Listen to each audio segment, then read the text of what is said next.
NKRI harga mati, ya di kedaulatan tidak boleh dikompromikan, apalagi hanya untuk dibarter dengan hal-hal yang sifatnya lebih simple, lebih sederhana, soal investasi lah, dibarter dengan apalah gitu, nggak boleh ada kompromi.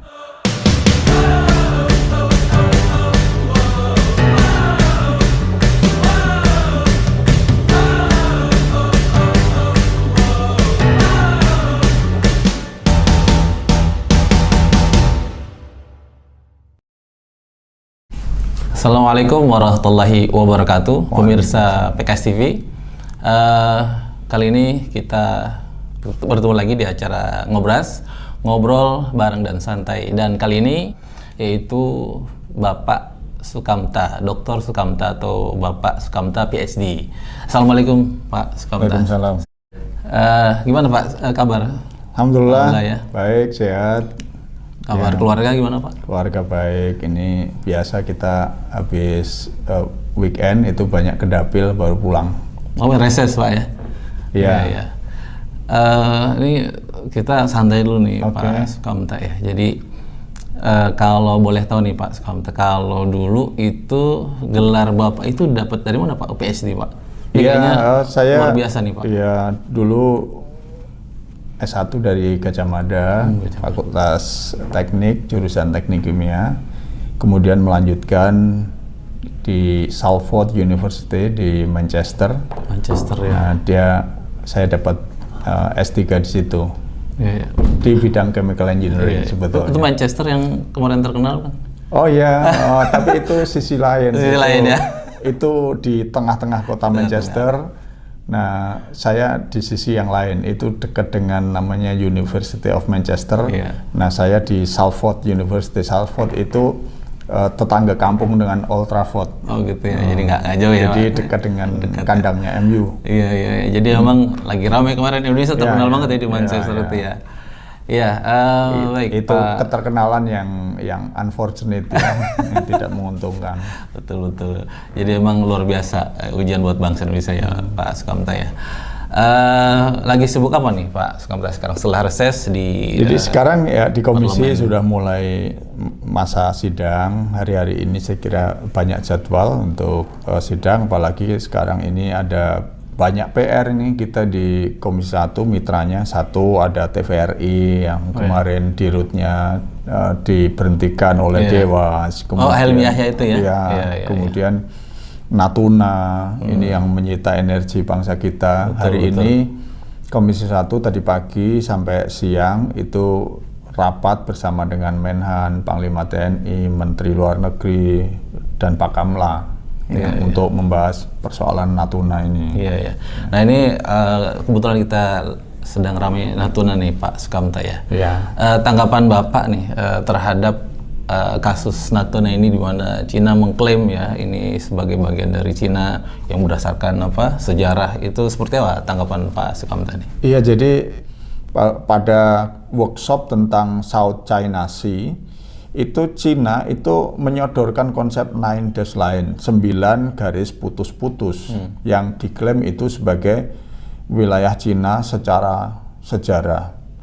Nah, waktu itu delegasi Indonesia sudah mempertanyakan, yang dipimpin oleh Menteri Luar Negeri waktu itu mempertanyakan apa yang Anda maksud dengan 9 dash line dan di mana koordinatnya, apa dasarnya.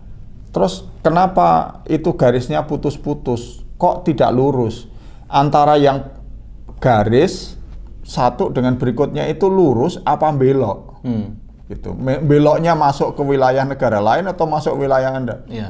Itu delegasi Cina hanya mengatakan it is well known.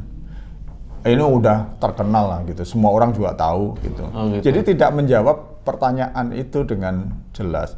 Dan itu menjadi sikap Cina berikut-berikutnya ketika berselisih dengan negara-negara yang wilayahnya itu terkena 9 dash line, itu Cina tidak pernah memperjelas klaimnya. Apa itu maksudnya, di mana koordinatnya, dan apa dasarnya, itu tidak pernah jelas. Nah, sehingga dalam perselisihan dengan Filipina, itu mereka di internasional Court ya, itu diputuskan bahwa klaim Cina itu tidak berlaku, gitu, PCA ya. Jadi itu hanya sekedar usulan aja akhirnya gitu ya Pak? Itu klaim sepihak oleh Cina. Dan tidak dikabulkan termasuk itu ya? Itu sudah dimentahkan, sehingga termasuk ketika kapal-kapal nelayannya itu masuk wilayah ZEE Indonesia, ya. ZEE ini adalah wilayah berdaulatnya Indonesia. Nah, di dalam aturan yang dibuat oleh UNCLOS itu, negara-negara lain itu tidak boleh seenaknya mengelola atau ikut mengambil sumber daya dari ZEE itu, kecuali negara yang punya wilayah ZEE itu.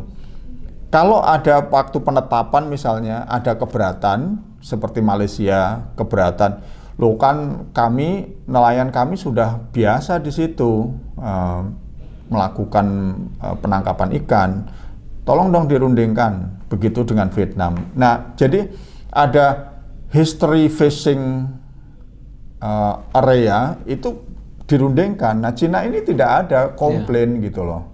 Nah, terus tiba-tiba mengatakan that is our history fishing ground. Nggak ada fishing ground itu term yang di dalam UNCLOS dunia internasional tidak ada term itu dibuat-buat aja oleh Cina. Pengakuan sendiri gitu. Iya, itu klaim seperti Ina juga terus mengatakan it is our relevant water. Relevant water itu apa gitu ketika ditanya. Mereka nggak bisa menjelaskan juga gitu. Jadi ini klaim yang dibuat-buat, istilah yang dibuat-buat hanya untuk menangnya sendiri gitu. Nah, oleh karena itu kami berharap supaya Indonesia, pemerintah Indonesia itu karena sudah diberikan mandat oleh UNCLOS bahwa itu ZEE Indonesia, ya harus diamankan dengan segala cara, dengan at all cost, bahwa itu bagian wilayah berdaulat Indonesia gitu.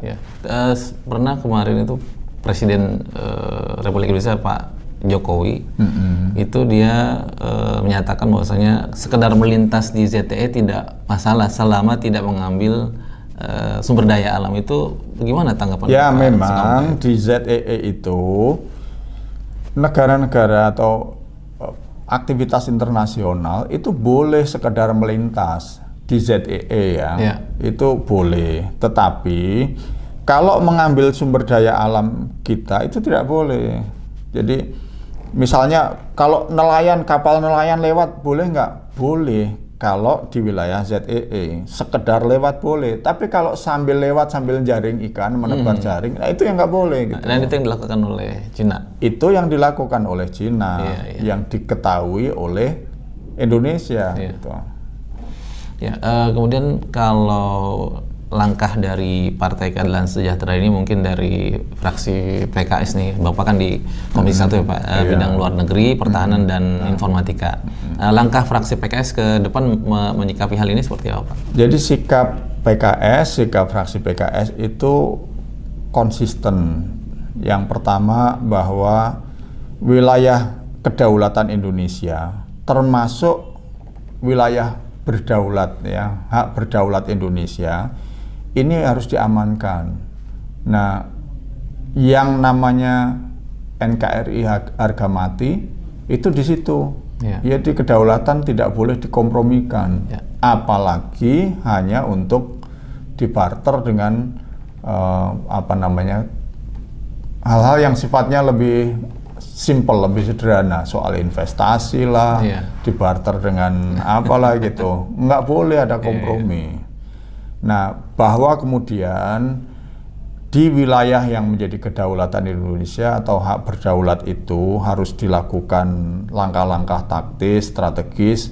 Nah, itulah yang kita harapkan. Pemerintah melakukan pembenahan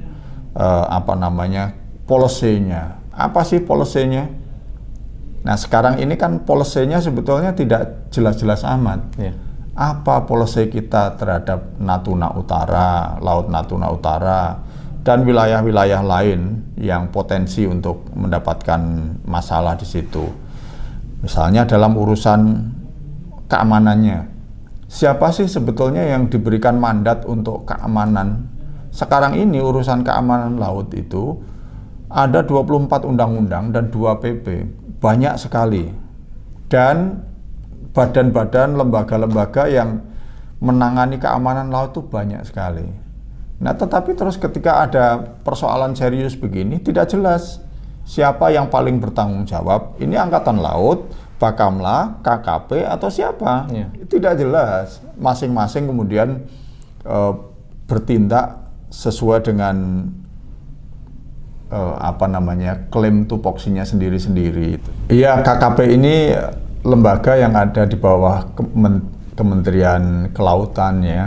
Ya, dulu di bawah Bu Susi itu terkenal sekali KKP itu, ya, menangkap kapal yang melanggar wilayah teritori Indonesia atau ZEE Indonesia, kemudian dibawa ke pengadilan, diadili, terus dieksekusi, tenggelamkan gitu kan. Nah, itu yang waktu itu ya. Nah, itu KKP. Nah, Bakamla ini Badan Keamanan Laut, memang ini baru kira-kira 4-5 tahun dibuatnya. Nah, di negara lain Coast Guard ini yang mengambil peran penting. Salah satu pertimbangan munculnya Coast Guard dulu sebetulnya adalah seringkali kalau ada masalah-masalah pelanggaran wilayah Indonesia di laut oleh kapal-kapal nelayan itu, yang turun TNI Angkatan Laut. Kalau yang turun TNI itu negara lain menganggap wah ini militer. Jadi kalau TNI sampai nembak gitu, itu bisa direspon dengan kapal perang asing yang lain, jadi bisa terjadi perang potensinya gitu loh. Nah, oleh karena itu dibentuklah Bakamla.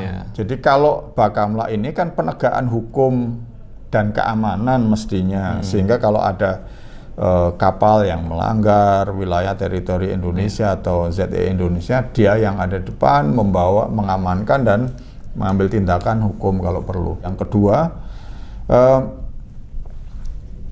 karena undang-undangnya ini tidak jelas, kemudian kewenangannya juga tumpang tindih, maka kemudian tidak efektif. Nah, kami sebetulnya berharap ini dibenahi kebijakannya, kemudian aturan-aturannya, ya, perundang-undangannya, terus kelembagaannya. Jadi peraturan perundang-undangan ini kalau bisa disederhanakan. Kan sekarang ini baru musimnya Omnibus Law nih. Omnibus Law. Penataan undang-undang dari banyak undang-undang mengatur satu masalah dijadikan satu undang-undang gitu. Nah, soal keamanan laut ini juga penting dilakukan. Nah, jadi selama ini Cina misalnya mengawal kapal nelayannya itu dengan Coast Guard. Coast Guard itu kan kayak penjaga pantai ya, penjaga keamanan. Resmi pemerintah Cina gitu ya. Itu kapal resmi pemerintah Cina, sifatnya sipil dulu ya, sehingga sifatnya penegakan keamanan. Nah, jadi bukan angkatan laut, bukan angkatan perang. Nah, tapi yang terjadi ternyata Coast Guard-nya Cina itu berevolusi, dulu di bawah organisasi sipil, sekarang sudah di bawah organisasi militer, di bawah komando militer. Nah, di kita Bakamla itu tidak jelas. Untuk penindakan misalnya itu KKP. Jadi perannya Bakamla apa? Saya membayangkan Bakamla itu dulunya kayak Coast Guard, tapi sekarang seperti life saving agency gitu. Jadi sekedar agensi untuk penyelamat di laut gitu. Pemerintah kami harapkan bersikap tegas. Pak Presiden sudah memberi statement tegas. Harapan kita ini juga diikuti oleh semua pembantu-pembantu Presiden. Dan kemudian harapan kita ketegasan itu diikuti pertama dengan policy berikutnya ya, kementerian lembaga polisinya sama, turunan dari sikap tegasnya Presiden itu bahwa kedaulatan ini tidak bisa dikompromikan ya.